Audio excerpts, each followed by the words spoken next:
વાસુદેવેન્દ્ર યોગીન્દ્રમ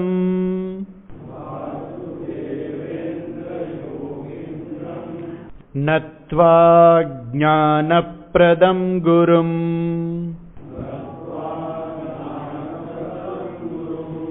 મુમુક્ષૂણામ હિતાર્થાય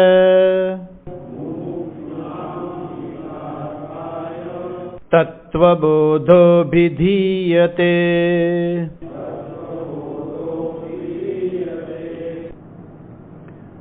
સ્થૂલ શરીરાભિમાની જીવનામકમ બ્રહ્મ પ્રતિબિંબમ ભવતિ સ એવ જીવઃ પ્રકૃત્યા સ્વસ્માત ઈશ્વરં ભિન્નત્વેન જાનાતિ અવિદ્યા ઉપાધિસન્ન આત્મા જીવઃ ઇતિ ઉચ્યતે. માયા ઉપાધિસન્ન ઈશ્વરઃ ઇતિ ઉચ્યતે.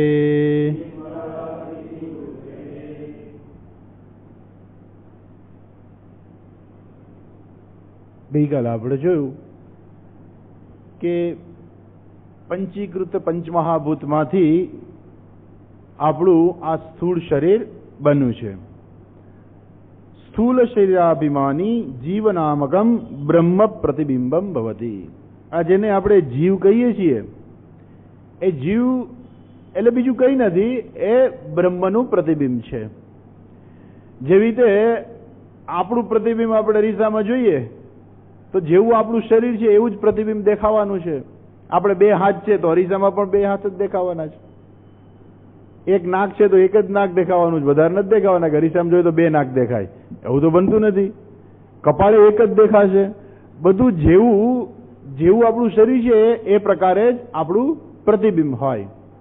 એ જ રીતે બ્રહ્મ જે છે એનું જેવું પ્રતિબિંબ છે. બ્રહ્મ ચૈતન્ય સ્વરૂપ છે, એટલે એ જે જીવ છે એ પણ કેવું છે?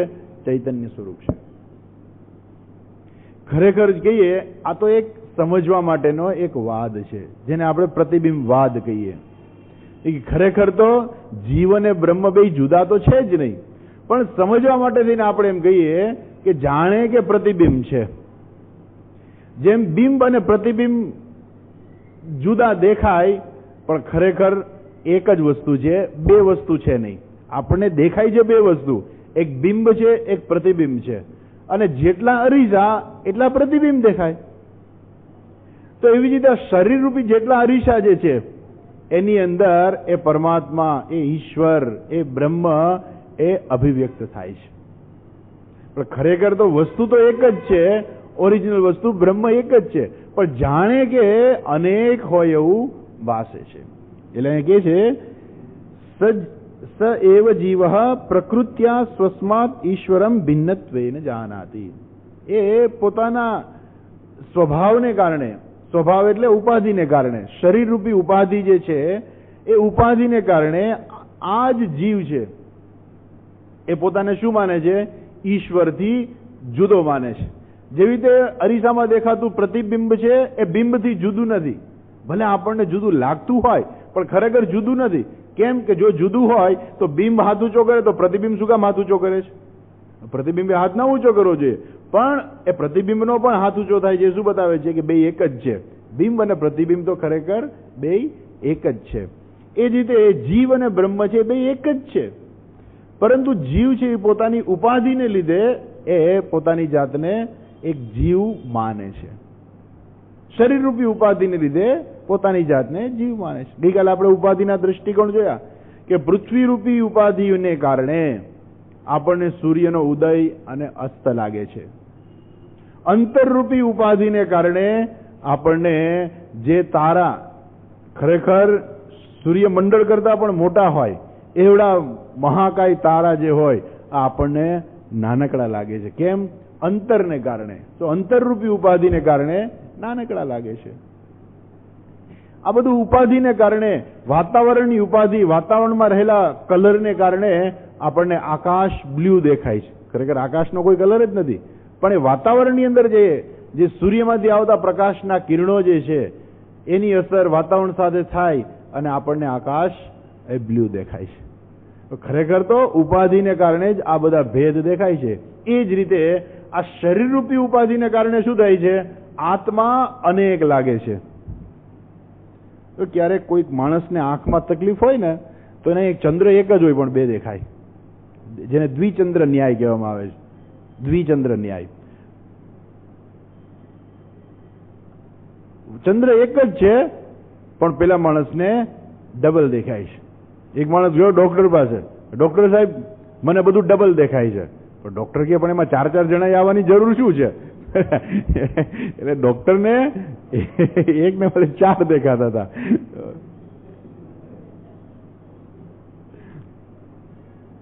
તો એ જે ઉપાધિ જે છે, જેવી ઉપાધિ છે એવી જ આપણી પ્રતીતિ છે. ઘણી વસ્તુ એવી હોય. આ જાદુગર જે છે એ શું કરે છે? જાદુગર એ જે ચાલાકી અજમાવે છે ને એ બીજું કાંઈ નથી જોતા. એ આપણી મગજની જે છે મર્યાદાને કારણે જ એ જાદુગર આપણને જાદુ કરીને બતાવે છે. બીજું કંઈ નથી કે આપણું મગજ છે અમુક વસ્તુ એ નક્કી કરી શકે. આપણું મગજ એવું છે કે એક સાથે અમુક વસ્તુ એ વિચારી જ લે કે આમ જ થાય એમ. આજકાલ તો નાનકડા છોકરાઓ જાદુ કરતા હોય છે. આપણે ઘરે જઈએ કે સ્વામીજી જાદુ બતાવું, ઓહો મેં તું જાદુગર થઈ ગયો?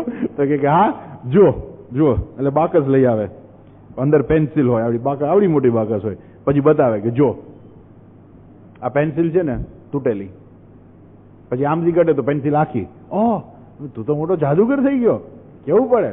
પણ હવે જે પેન્સિલ તૂટેલી દેખાડે છે આ બાજુથી કાઢે છે, આપણી મગજની મર્યાદાને કારણે આપણે સમજી ના શકીએ કે આ બીજી પેન્સિલ છે. ઓલી જે આ બાજુથી એને બોક્સ બંધ કર્યું, બીજી બાજુથી ખોલ્યું, તો આપણી મગજની એટલી મર્યાદા હોય હંમેશા કે આપણે બાકસ જોયેલી હોય, સ્વાભાવિક છે.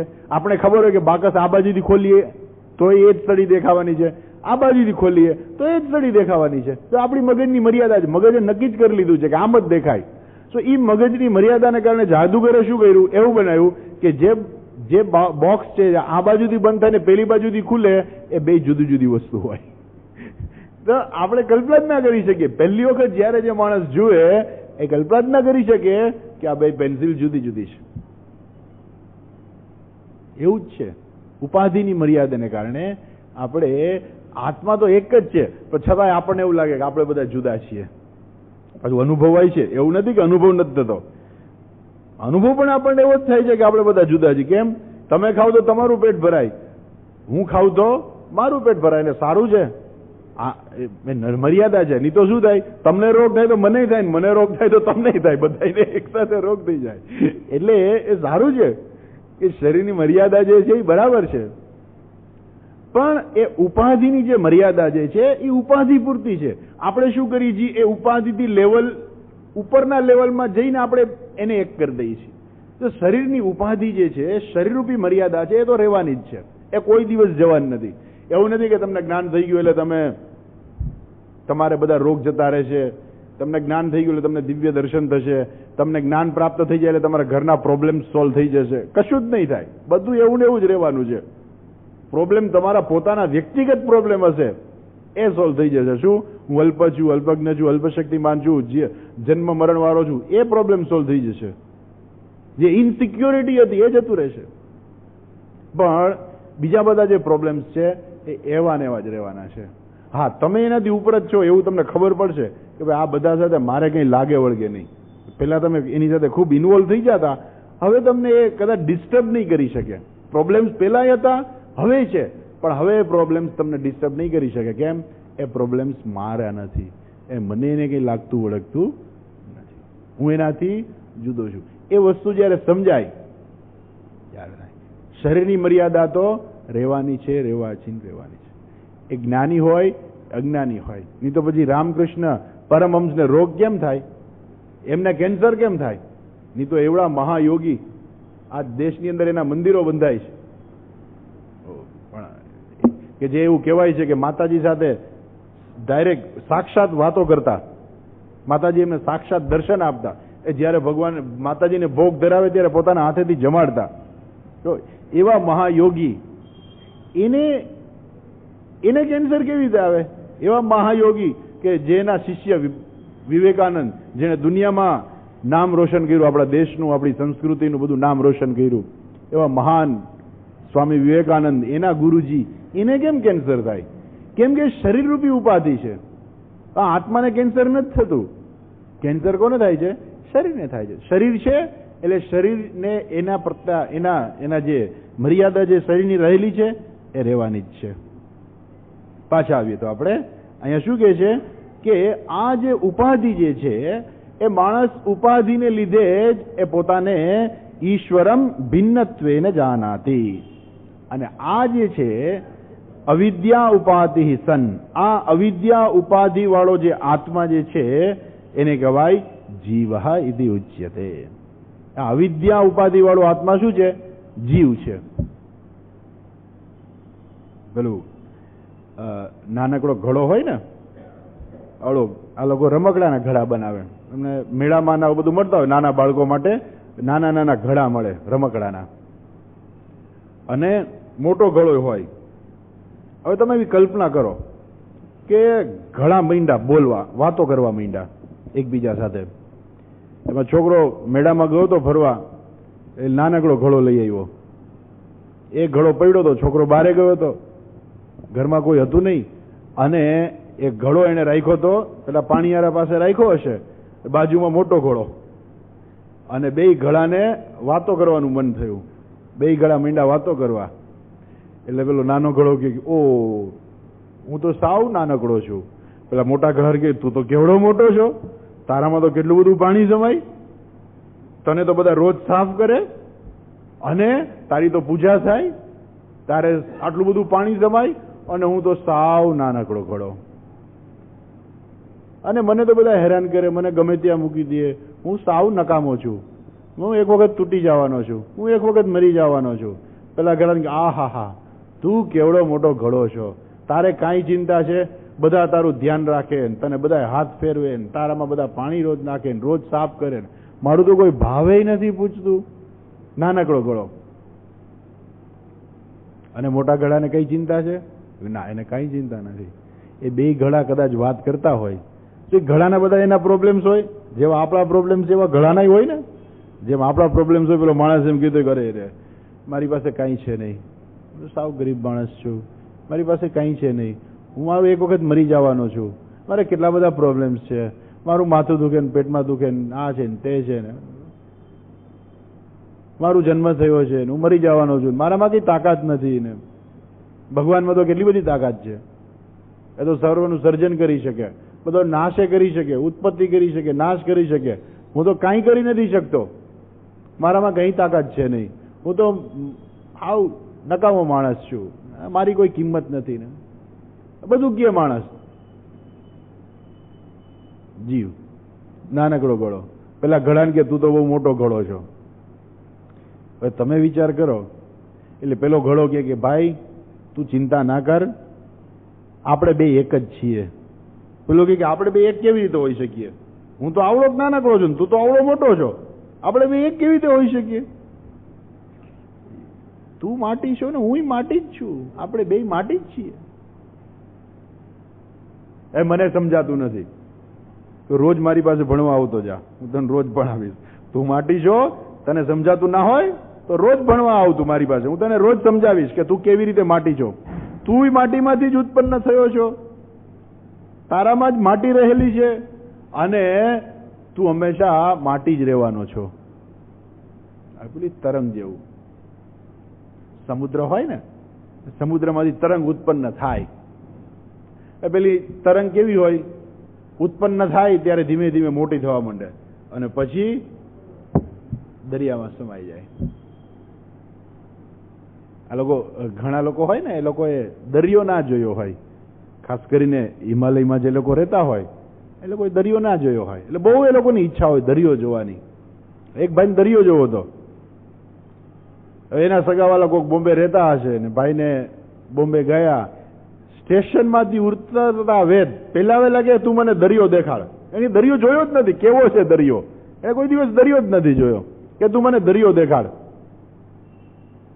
ચાલો દરિયો દેખાડવા લઈ જાઓ. એની પાસે ટેક્સી હતી, ટેક્સીમાં સીધે સીધા ગયા જુહુ બીચ ઉપર, દરિયા કિનારે. એને કીધું કે જો આ દરિયો. આ ક્યાં દરિયો છે? આ બધું પાણી જ છે. આ શું છે? બધું પાણી જ છે. પેલી તરંગ એમ કે મારો જન્મ થાય છે, હું મોટી થાઉં છું અને હું સમાઈ જાઉં છું, મારો નાશ થઈ જાય છે. અને સમુદ્ર તો કેવડો મોટો છે, હું તો સાવ નાનકડી તરંગ, સમુદ્ર તો કેવડો વિશાળ છે. પણ તરંગના દ્રષ્ટિકોણથી જુઓ તો તરંગ હંમેશા ઉત્પન્ન થવાની છે, મોટી થવાની છે, નાશ પામવાની છે. સમુદ્ર વિશાળ છે, પણ બેયના દ્રષ્ટિકોણથી જુઓ તો તરંગ પણ પાણી છે, સમુદ્ર પણ પાણી છે, કોઈ ભેદ નથી. પણ તમે કયા દ્રષ્ટિકોણથી જુઓ છો એના ઉપર આધારિત છે. જો શરીરના દ્રષ્ટિકોણથી જુઓ તો હંમેશા અલ્પ જ રહેવાના છે. જે માણસ પોતાની જાતને શરીરના દ્રષ્ટિકોણથી જુએ એ માણસ હંમેશા અલ્પ જ રહેવાનો છે. કેમ?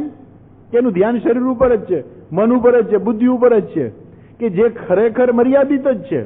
જે મર્યાદિત વસ્તુ છે એને તમે અમર્યાદિત ક્યારેય બનાવી ના શકો. માણસ ગમે એટલી ઉપાસના, ગમે એટલું ચિંતન કરે, ગમે એટલી તપશ્ચર્યા કરે, છતાં પણ એ મર્યાદિત જ રહેવાના છે. આપણા શાસ્ત્રોની અંદર ઘણા બધા ઉલ્લેખ છે કે ઘણા બધા અસુરોએ, રાક્ષસોએ ખૂબ તપશ્ચર્યાઓ કરી, છતાં એ મર્યાદિત રહ્યા અને અંતે મર્યા. હિરણ્યકશ્યપુ, રાવણ વગેરેના ઉદાહરણ છે. સર્વે ખૂબ તપશ્ચર્યા કરી અને ઘણા બધા વરદાનો પણ પ્રાપ્ત કર્યા, પણ અંતે શું થયું? એ લોકોનું અંતે શરીર છે નાશ જ પામ્યું છે. એ લોકોનું પણ કોઈનું શરીર રહ્યું નથી. કેમ? કે ઉપાધિના દ્રષ્ટિકોણથી કોઈ અમર્યાદિત બનવા માંગે તો એ શક્ય જ નથી. ઉપાધિના ભેદ છે, ઉપાધિના ભેદ રહેવાના જ છે. શરીરરૂપી ઉપાધિનો ભેદ છે, એ પણ રહેવાનો છે. ઈશ્વરની ઉપાધિ છે તો ઈશ્વર છે એની પોતાની ઈશ્વરની ઉપાધિ છે, માયારૂપી ઉપાધિ છે એની પાસે. તો એ માયારૂપી ઉપાધિ હોવાને કારણે એની પાસે સર્વજ્ઞત્વ, સર્વેશ્વરત્વ, સર્વવ્યાપિત્વ, સર્વસ્રષ્ટુત્વ આ બધું એની પાસે છે. ઘણી વાર આપણે એમ કહીએ ને કે આ લોકો, દાખલા તરીકે આપણે સપોઝ કે વાત કરીએ કે લોકો પેલો ક્રિકેટ મેચ જોવા જાય. હવે આમ તમે જુઓ, ખરેખર ક્રિકેટ મેચ જોવા જાઓ, હવે તો ખરેખર વિજ્ઞાનની એટલી બધી વિજ્ઞાનનો એટલો બધો વિકાસ થયો છે કે બધાના ઘરે ઘરે ટીવી છે. અને ઇંગ્લેન્ડમાં જો ક્રિકેટની મેચ રમાતી હોય, તમે તમારા ઘરે બેઠા જોઈ શકો. આનાથી મોટું વધારે સારું કેટલું કહી શકાય? પણ છતાં લોકો મેચ જોવા જાય. હવે મેચ જોવા જાય, હવે એ વ્યક્તિ જે છે એ તમે વિચાર કરો કે જે પ્લેયર રમે છે એનાથી માણસ કેટલો દૂર બેઠો હશે અને એને પ્લેયર કેવડો દેખાતો હશે એ તમે વિચાર કરો. હાવ નાનકડા દેખાય, એના કરતા ઘેર બેઠા તમને ટીવી મોટા દેખાય, સરખી રીતે દેખાય, સાવ નાનકડા પ્લેયર દેખાતા હોય. એટલે એ લોકો શું કરે? ભેગું દૂરબીન રાખે. તમે જોજો ઘણા લોકો જે જોવા જતા હોય છે ને, પ્રેક્ષકો પાસે દૂરબીન હોય, કારણ કે દૂરથી બધા પ્લેયરો તો નાનકડા જ દેખાવાના છે, કઈ સરખું દેખાવાનું નથી, એટલે દૂરબીન લઈ જાય, પછી દૂરબીનથી જુએ. જે માણસ દૂરબીનથી જોશે એને બધું નજીક દેખાશે, જેની પાસે દૂરબીન નથી એને બધું નાનકડું જ દેવાનું. કેમ? કે પેલી દૂરબીન રૂપી જે ઉપાધિ જે છે એ દૂરબીન રૂપી ઉપાધિને કારણે એને બધું મોટું દેખાય છે. એ દૂરબીન રૂપી ઉપાધિ ન હોવાને કારણે પેલી વ્યક્તિને બધું નાનું દેખાય છે. એ જ રીતે શરીરરૂપી ઉપાધિને કારણે એ જ આત્મા છે એ જીવ બની જાય છે અને પછી એને બધી મર્યાદા લાગુ પડે. અને માયા છે, માયારૂપી ઉપાધિને કારણે ઈશ્વરનું ઈશ્વરત્વ છે. આ બધા જે ખાસ કરીને રાજકારણની હોય, અંદર હોય, પછી બધા મંત્રી બને, કેબિનેટ મંત્રી બને, જે કઈ મંત્રી બનતા હોય, મંત્રી બની જાય એક વખત, પછી ચારે બાજુનું નામ થઈ જાય ને, સિક્યોરિટી વાળા આગળ પાછળ બે, આગળ પોલીસની જીપ આલે ને પાછળ પોલીસની જીપ આલે ને, આમ એને રેડ લાઇટ આપે ને બધા હો હો હો હો કરતા નીકળે. હવે સપોઝ કે તમે વિચાર કરો કે 5 વર્ષ પછી એ હારી ગયા ચૂંટણીમાં, તો પછી એની શું હાલત થશે? એ સિક્યોરિટીની ગાડી પાછી લઈ લે છે. પેલા એની સહી ચાલતી હતી કે સહી કરે તો એના નામે એને લાખો રૂપિયા, કરોડો રૂપિયા એ વાપરી શકતા સમાજ માટે થઈને.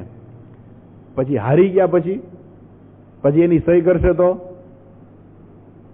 કોઈ કિંમત નથી. પછી જ્યાં સુધી એના હાથમાં સત્તા છે ત્યાં સુધી એની સહીની પણ કિંમત છે. એ જ રીતે જેને આપણે ભગવાન કહીએ છીએ, જેને ઈશ્વર કહીએ છીએ, શું કામે ખબર છે? એની પાસે માયારૂપી ઉપાધિ છે. એટલે માયારૂપી ઉપાધિને છોડી દો, અહીંયા આ જીવરૂપી ઉપાધિને છોડી દો, તો બે એક જ છે. તો સમાન છે નહીં. હા, સમાન છે એટલે શું થાય? બે સરખા થાય. એટલે તો બે વસ્તુ થઈ જાય. સમાન નથી, બે એક જ છે, જુદા છે જ નહીં. પણ પેલી જીવરૂપી ઉપાધિને કારણે, આ માયારૂપી ઉપાધિને કારણે બે જુદા લાગે છે, પણ ખરેખર છે નહીં. એટલા માટે પાછા ઘણા લોકો એવું કહે, ઈશ્વરને સમજી ના શકે ને, બહુ ખબર ના પડતી હોય, એટલે કે તમે સગુણની ઉપાસના કરો છો કે નિર્ગુણની ઉપાસના કરો છો? અને પાછા એમ પૂછે કે આપણે સગુણની ઉપાસના કરવી જોઈએ કે નિર્ગુણની ઉપાસના કરવી જોઈએ? આવું પાછું કે સગુણની ઉપાસના જ હોય, નિર્ગુણની ઉપાસના થાય જ નહીં. નિર્ગુણની ઉપાસના થાય. સગુણ એટલે શું? જે ઈશ્વરે આખું જગતનું સર્જન કર્યું છે, જે માયારૂપી ઉપાધિ સાથે જે રહેલા છે ઈશ્વર, એ ઈશ્વરનું જ તમે ઉપાસના કરી શકો. નિર્ગુણ ઈશ્વરની ઉપાસના ન થાય, એ તો સમજવાની વસ્તુ છે. જે રીતે તમને ટેબલ કામ લાગે, લાકડું તો સમજવાની વસ્તુ છે. તમે ઉપયોગ ટેબલનો જ કરવાના છો, ઉપયોગ તમે બારીનો જ કરવાના છો, તમે બારણાનો જ ઉપયોગ કરવાના છો. લાકડું શું છે? સમજવાની વસ્તુ છે કે આ લાકડું રહેલું છે. જે કંઈ જે બધું શું છે? લાકડું જ છે. પણ કામ શું લાગશે? કામ ટેબલ જ લાગશે, લાકડું કામ નહીં લાગે. લાકડામાંથી ટેબલ બન્યું છે અને ટેબલ લાકડું જ છે, પણ છતાંય તમે લાકડાનો ટુકડો એક લઈને આવો તો એ ટેબલ તરીકે કામ ના આપે. ભલે ને ટેબલ એ મિથ્યા જ છે, એની ના નહીં, ટેબલ એ મિથ્યા છે, પણ વસ્તુ શું છે? લાકડું. એ લાકડું સમજવાની વસ્તુ છે. ટેબલ શું છે? સગુણ છે. સગુણ એટલે એમાં ગુણ આવી ગયા છે. એમ ઈશ્વર જેને આપણે કહીએ છીએ સગુણ ઈશ્વર એટલે શું? આપણે કહીએ શંખ ચક્ર ગદા પદ્મધારી, આપણે કહીએ કે માથે જટા, હાથમાં ત્રિશૂલ, અંગે ભસ્મ. આ બધા શું છે? એ ભગવાનના આ બધા ગુણો છે. એને સૃષ્ટિની ઉત્પત્તિ કરી, બ્રહ્માજીએ સૃષ્ટિની ઉત્પત્તિ કરી, ભગવાન વિષ્ણુ જે સૃષ્ટિનું પાલન કરે અને શિવજી સંહાર કરે. તો આ બધું શું છે? આ બધા સગુણ ઈશ્વર છે. તો નિર્ગુણ ઈશ્વર એટલે શું? નિર્ગુણ ઈશ્વરની ઉપાસના ન થાય. નિર્ગુણ ઈશ્વર તો સમજવાની વસ્તુ છે. એને તમે જોઈ ના શકો. ધ્યાન કેવી રીતે કરો? પેલા કે હું નિર્ગુણ ઈશ્વરનું ધ્યાન કરું છું. નિર્ગુણ ઈશ્વરનું ધ્યાન કેવી રીતે થાય? ધ્યાન થાય જ નહીં. કેવી રીતે તમે ધ્યાન કરી શકો? નિર્ગુણ ઈશ્વરનું ધ્યાન ન થાય. નિર્ગુણ ઈશ્વર શું છે? સમજવાની વસ્તુ છે. એટલે અહીંયા કહે છે, જો નેક્સ્ટ, માયા ઉપાધિ સન્ન ઈશ્વર ઇતિ ઉચ્યતે એવં ઉપાધિ ભેદાત જીવ ઈશ્વર ભેદ દ્રષ્ટિ यावत् पर्यन्तं तिष्ठति तावत् पर्यन्तं जन्म मरणादि रूप संसारः न निवर्तते तस्मात् कारणात् न जीव ईश्वरयोः भेद बुद्धि स्वीकार्या माया उपाधि सन्न ईश्वर इति उच्यते. तो ईश्वर શું છે? માયા ઉપાધિ સાથે એ ઈશ્વર છે. એ માયા ઉપાધિ જતી રહે તો એ બ્રહ્મ જ છે. એમ એટલે રાજકારણી મંત્રીઓનું મંત્રી પદ જતું રહે તો એ સામાન્ય નાગરિક છે. અને બીજા પણ જે જાણે છે કે હું સામાન્ય નાગરિક છું એ પણ સામાન્ય નાગરિક છે. તો પેલા મંત્રી રૂપી ઉપાધિને કારણે એની પાસે સત્તા છે, એમ માયા રૂપી ઉપાધિને કારણે ઈશ્વરનું સર્જન કરવાપણું છે, શક્તિ છે એની. એ માયા રૂપી ઉપાધિને કારણે એની પાસે શક્તિ છે. આ બધી સર્જન કરવાની, નાશ કરવાની, એ બધી શક્તિ એની પાસે એને કારણે છે. તો માયા રૂપી ઉપાધિ જ્યારે નથી ત્યારે એ પણ બ્રહ્મ જ છે. અચ્છા, હવે શું કહે છે? એવમ ઉપાધિ ભેદાત જીવ ઈશ્વર ભેદ દ્રષ્ટિ યાવત પર્યંતમ તિષ્ઠતિ તાવત પર્યંતમ જન્મ મરણાદિ રૂપ સંસાર ન નિવર્તતે. સીધી વસ્તુ છે કે જ્યાં સુધી માણસ પોતે પોતાની જાતને એક શરીર માને છે તો એ શરીર જ રહેવાનું છે. તો પછી એ પોતાની એનો મોક્ષ કેવી રીતે થાય? થાય જ નહીં. એ સંસારમાં જ રહે. એટલે કે જે યાવત પર્યંતમ, જ્યાં સુધી જીવ ઈશ્વર ભેદ દ્રષ્ટિ, જ્યાં સુધી હું અને ઈશ્વર જુદા છીએ એ ભેદ દ્રષ્ટિ જ્યાં સુધી રહે, તો જીવ ઈશ્વરની ભેદ દ્રષ્ટિ સત્ય પણ છે, બેય સત્ય છે. ભેદ દ્રષ્ટિ પણ સત્ય છે, અભેદ દ્રષ્ટિ પણ સત્ય છે. ઉપાધિના દ્રષ્ટિકોણથી જીવ અને ઈશ્વર જુદા જ છે, એ બે એક કોઈ રીતે થઈ ન શકે. અને સ્વરૂપના દ્રષ્ટિકોણથી બે એક જ છે, જુદા છે જ નહીં. એટલે અહીંયા જે વાક્ય જે છે એ સ્વરૂપના દ્રષ્ટિકોણથી છે. જ્યાં સુધી મારું સ્વરૂપ અને ઈશ્વરનું સ્વરૂપ બે જુદા છે એવું હું માનું છું, ત્યાં સુધી સંસાર છે. કેમ કે હું મારી જાતને જુદી જ માનું છું કે હું કોણ છું? તો હું એક સંસારી છું. ઓકે, સંસારી છું તો સંસારી જ રહ્યો, એમાં કઈ બહુ મોટી વસ્તુ નથી. તો હું સંસારી જ છું, તો કે તો પછી સંસારી જ રહેવાનો છે. જ્યારે તમે તમારી જાતને કંઈક વિશેષ રૂપે જાણો તો એ વસ્તુની તમને પ્રાપ્તિ થાય. આ તો પ્રકૃત્યા સ્વભાવાત, સ્વભાવને કારણે જ માણસ પોતાની જાતને જીવ માને છે. અને જો પ્રયત્ન ન કરે તો એ જીવ જ રહેવાના. એમાં કોઈ પણ પ્રકારનો ભેદ એમાં કંઈ પડવાનો જ નથી. એ વસ્તુ સમજવાની હોય છે. તો જો વસ્તુ ન સમજાય તો એનો પછી એને કંઈક બીજી રીતે સમજાવવું પડે. એક ભાઈને એક વસ્તુ નહોતી સમજાતી, ખબર નહીં એનું કારણ શું હશે. એ એવું કહે કે આ એક ભાઈ એ આમ રોડ ઉપરથી જતા હશે તો એને જોયું કે પેલી બરફની મોટી આખી પાટ હોય ને, એ પાટને ખટારામાં ચડાવતા હતા. એટલે એને વિચાર કર્યો કે હારું આ બરફ આવડો મોટો અહીંયા આવ્યો ક્યાંથી? એને પૂછ્યું કે ભાઈ આ સ્વામીજીને પૂછ્યું, સ્વામીજી આ બરફની આવડી મોટી લાદી કેવી રીતે આવી અહીંયા? એને ખબર નહીં કે બરફ બનાવી શકાય અને એને સમજાવી શકાય એવો નથી કે ભાઈ એને આપણે સમજાવીએ કે ભાઈ આ બરફ બને છે. એટલે એને કીધું કે જો હિમાલયની અંદર છે ને બધા બરફના પહાડો હોય, પછી શું કરે, ત્યાંથી મોટા મોટા ટુકડા હોય ને એ લોકો લઈ આવે અહીંયા, પછી ચડાવી દે. અહીં સુધી કેવી રીતે આવે? તો કે મોટા મોટા બરફના ટુકડા હોય ને એને ગંગાજીમાં પધરાવી દે અને એ બરફના ટુકડા પાણીમાં તણાતા, કારણ કે ઉપર તરવાના જ છે, ડૂબી ન જવાના. બરફ છે તો પાણી પર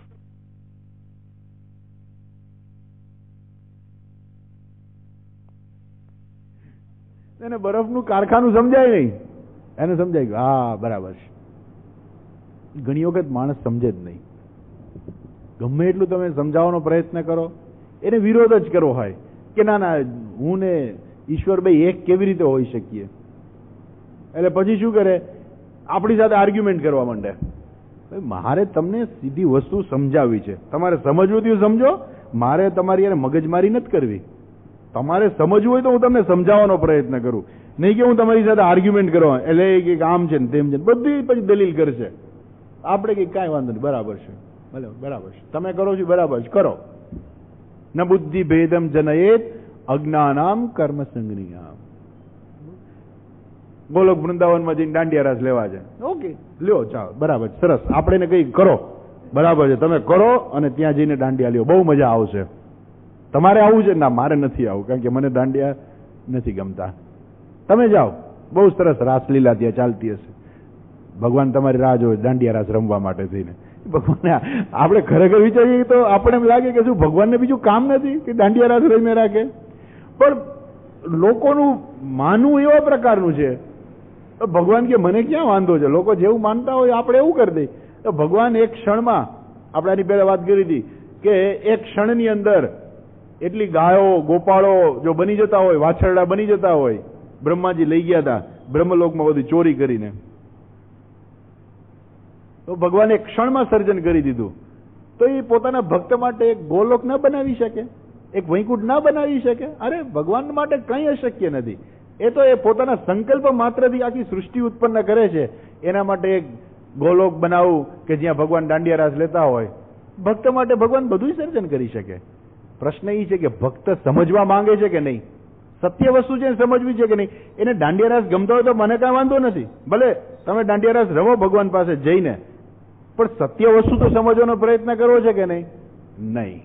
એને સત્ય વસ્તુ સમજવી જ નથી. જેને સમજવી જ ના હોય એને સમજાવી ના શકાય. ને એટલા માટે જ વેદાંત ભણવું છે ને અઘરું છે. કેમ કે જે આપણને દેખાય છે ને એનો વિરોધ છે. આપણને દેખાય છે કે ઓહો કેટલા બધા જીવો છે, કેટલા બધા શરીરો છે, અને આપણે કહીએ કે બધા એક જ છે. એ ક્યાંથી દેખાય? ક્યાંથી સમજાય? ના સમજાય. પણ જ્યારે સમજે, પ્રયત્ન કરે, પ્રયત્નથી બધું સમજાય.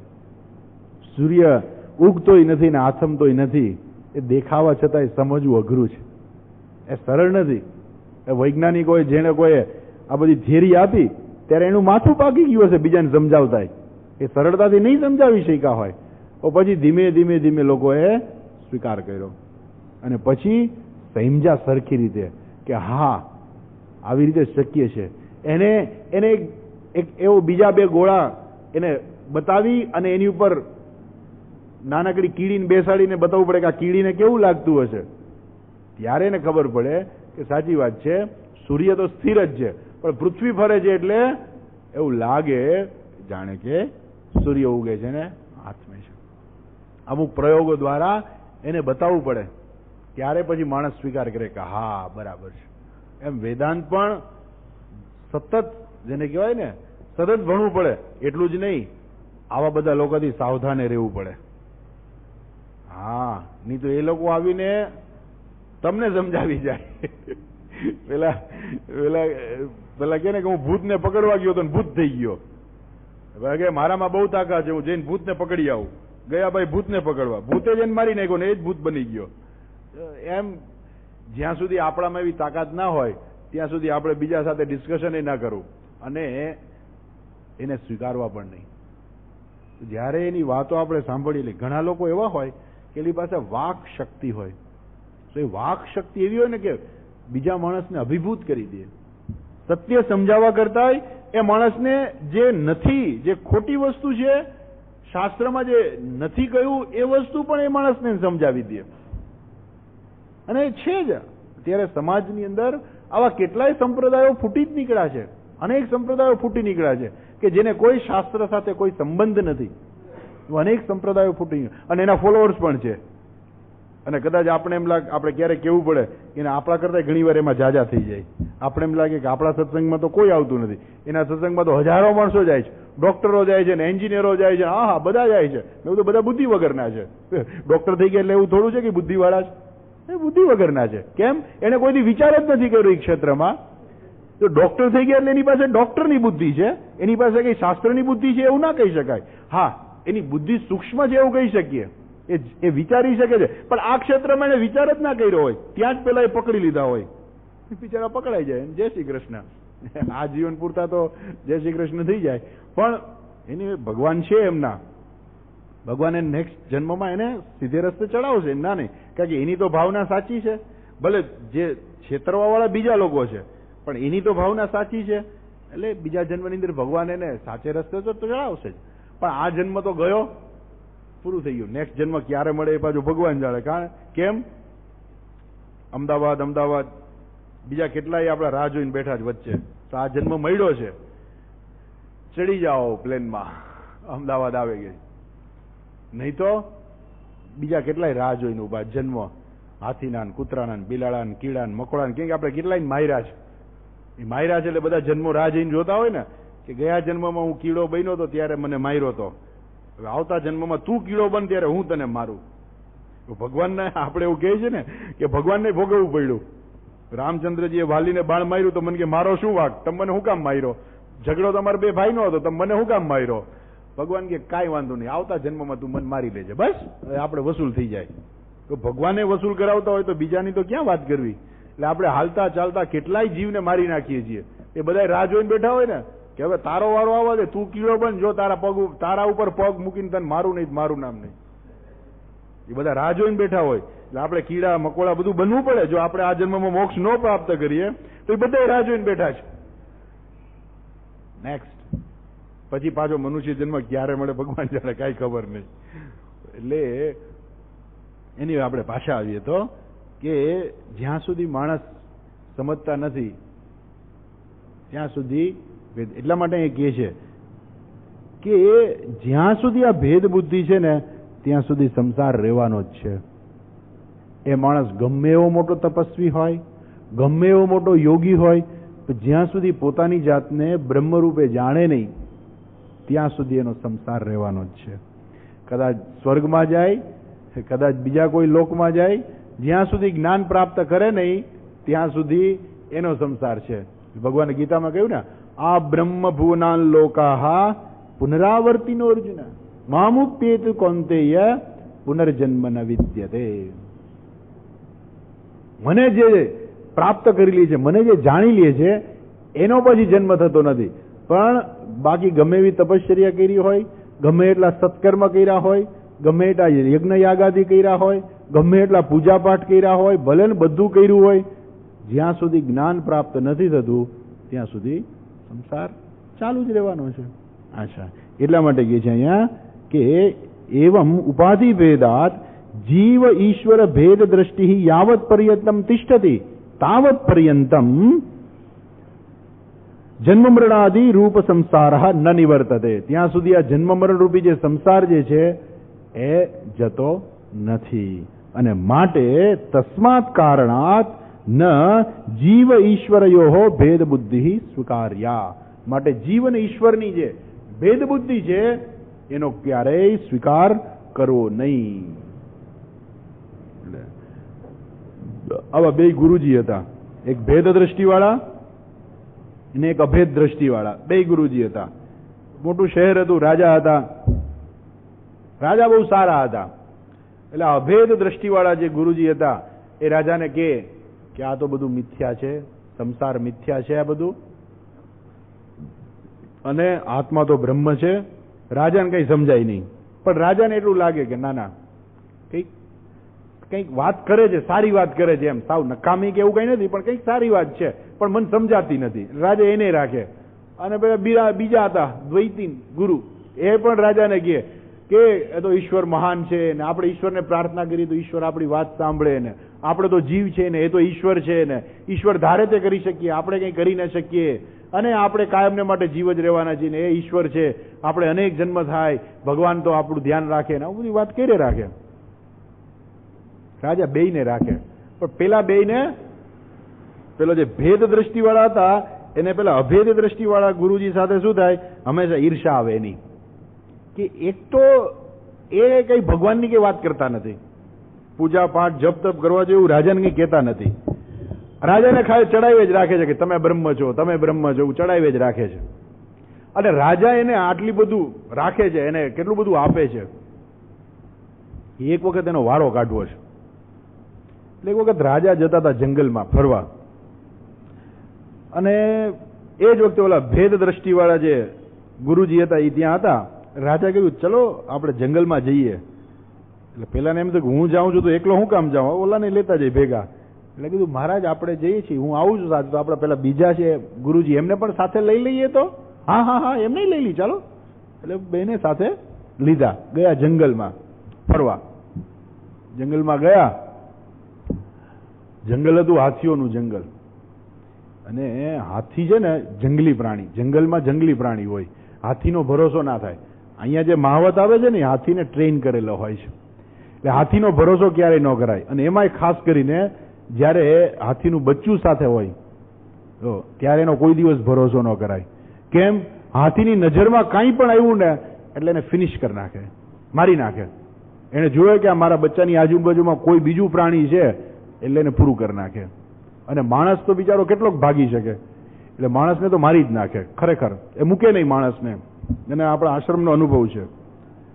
આપણા આશ્રમમાં હાથી આવ્યો તો એક વખત કોઈમ્બતુર આશ્રમની અંદર, તો આપણા મેનેજર છે એ માંડ બૈચા, બધા એવું જ માની લીધું કે મરી ગયા. કેમ?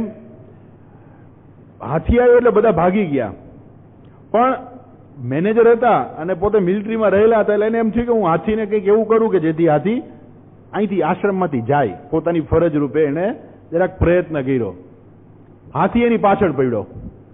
બીજા બધા તો ભાગી ગયા હતા, પણ હવે અને હાથીના પગલા મોટા હોય, આપણે ગમે એટલા દોડીએ ને હાથી થોડીક વારમાં આપણને આંબી જાય.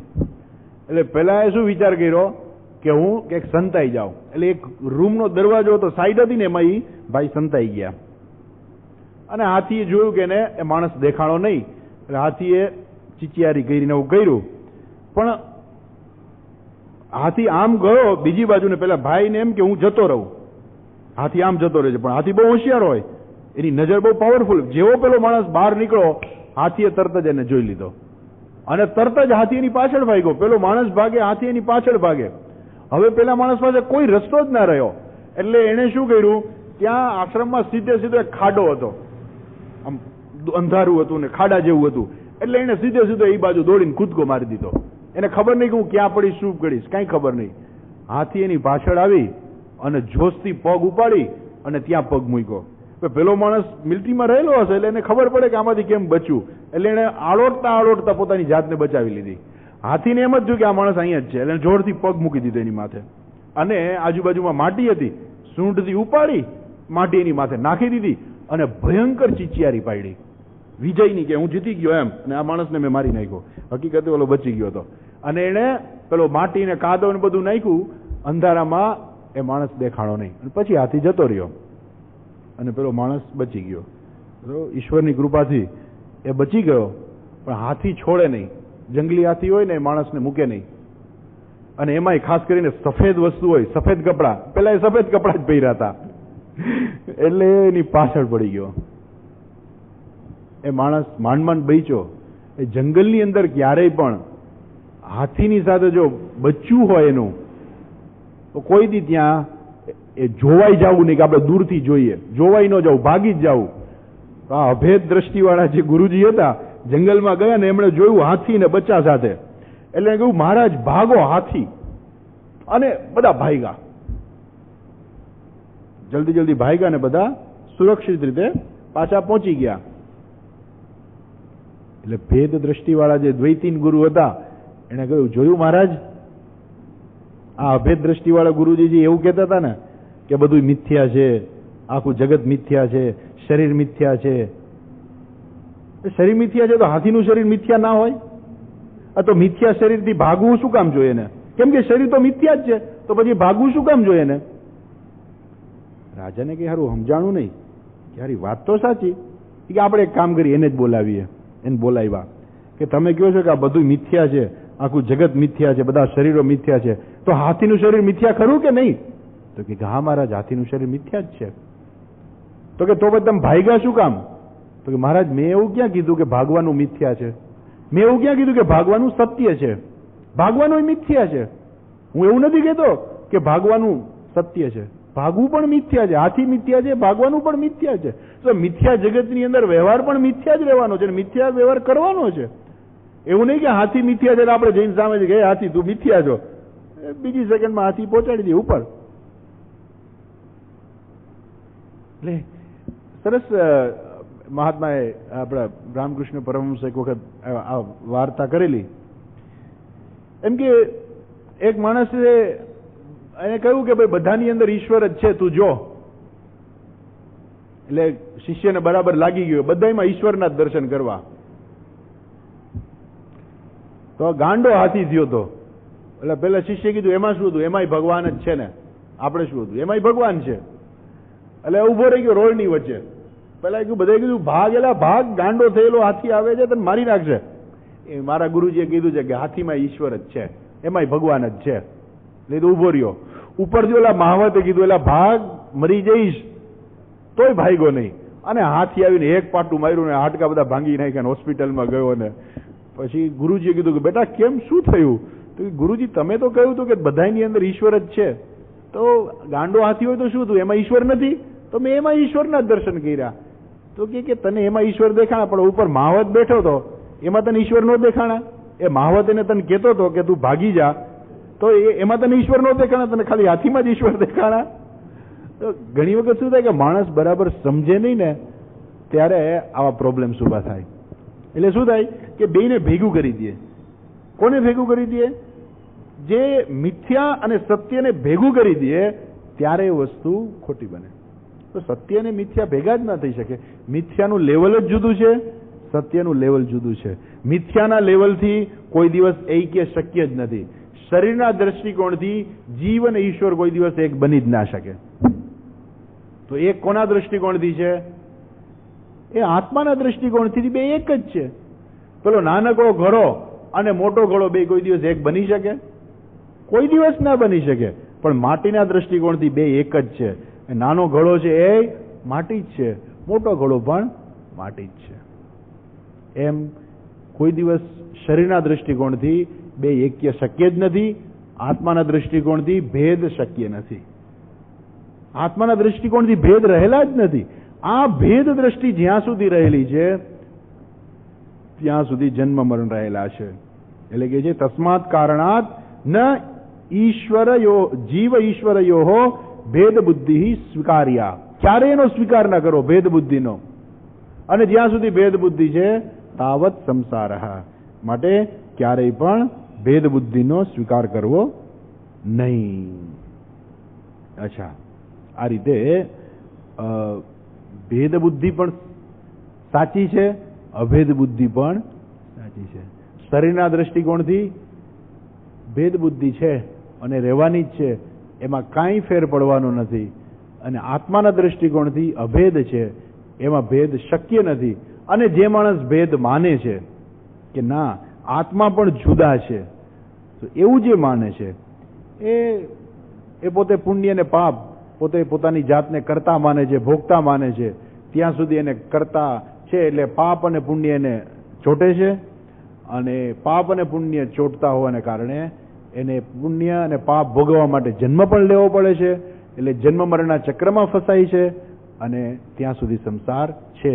જ્યાં સુધી ભેદ દ્રષ્ટિ રહેલી છે ત્યાં સુધી સંસાર ન નિવર્તતે. સંસારમાંથી છુટકારો નથી. સંસારમાંથી છુટકારો કરવો હોય તો શું કરવું? તો કે જે સત્ય વસ્તુ છે એને બરાબર દ્રઢ કરવી. આત્મા સત્યમ, સત્યમ જ્ઞાનમ અનંતમ બ્રહ્મ.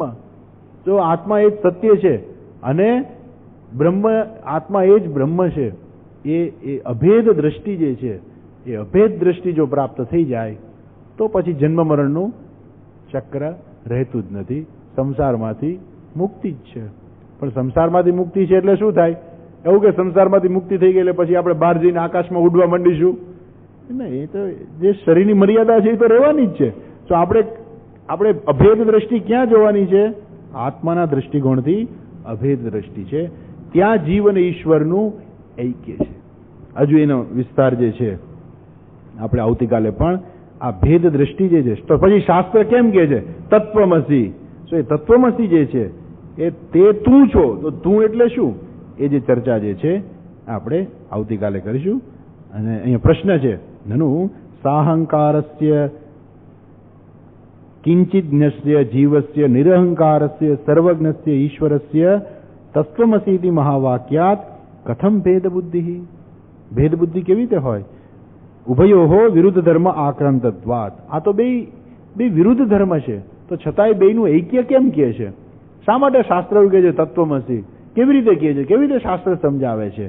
એની ચર્ચા આપણે આવતીકાલે જોઈશું. અહીંયા ટકીએ. હરિ ઓમ. ઓમ પૂર્ણમદઃ પૂર્ણમિદં પૂર્ણાત પૂર્ણમુદચ્યતે પૂર્ણસ્ય પૂર્ણમાદાય પૂર્ણમેવાવશિષ્યતે. ઓમ શાંતિ શાંતિ શાંતિ. હરિ ઓમ શ્રી ગુરુભ્યો નમઃ. હરિ ઓમ.